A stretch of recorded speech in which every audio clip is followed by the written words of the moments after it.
څو ورځې وړاندې چې کومه ګلپاڼه خواجه سره ووژل شو نو د هغې سندرغاړې ګلپاڼې سره څه تعلقات و چې په ځان یې ګلپاڼه نوم ایښی او ډېر خلک اوس د ګلپاڼې په باره کې پوښتنه کوي چې کومه ګلپاڼه وژل شوې ده. نو ټول حقیقت در سره همدلته شریکوم چې د دوی څه تعلق و. ویډیو تر اخره وګورئ. دوستانو، پېښور کې چې د واده د پروګرام نه په واپسۍ کوم خواجه سره وژل شوی و چې خپل نوم یې بل څه و خو په ګلپاڼه باندې مشهور و ځکه چې دغه نوم ورله خپلو ملګرو خوښ کړی و او څه کسانو به ورته مس پېښور هم ویل. خواجه سره اکثره وخت ځان باندې داسې نومونه ایږدي چې په هغه نومونو مشهور شي او خپل نومونه پټ وساتي. نو ګلپاڼه خواجه سره هم په ځان دغسې نوم ایښی و چې کله مړ شو او په سوشل میډیا باندې خبر شیر شو نو خلکو ویل چې سندرغاړې ګلپاڼه مړه شوې ده.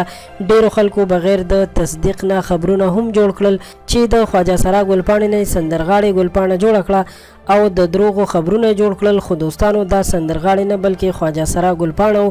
د خواجه سره ګلپاڼې په باره کې ډېرو سندرغاړو او خواجه سراو د غم او خفګان اظهار کړی دی او هر یو خپل بیان کې ویلي چې داسې هیڅکله هم نه و پکار ځکه چې دا یو ډېر عاجز مخلوق دی.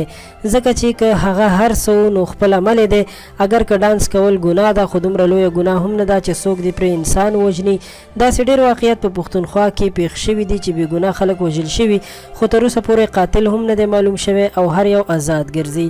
دوستانو، ویډیو جوړول مې ځکه ضروري وګڼل چې ډېر خلک دا وایي چې ګلپاڼه وژل شوې ده او وایي چې سندرغاړې ګلپاڼه ده. نو هغوی ته هم دا وایم چې دا سندرغاړې ګلپاڼه نه ده او هیڅکله هم چا پسې دروغ مه جوړوئ ځکه چې ستاسو په یو دروغو سره د بل انسان زړه ته ډېر لوی تکلیف رسېدلی شي. په آینده کې له نورو په زړه پورې ویډیوګانو لپاره در سره پښتو پوسټ چینل سبسکرایب کړئ. ډېره مننه.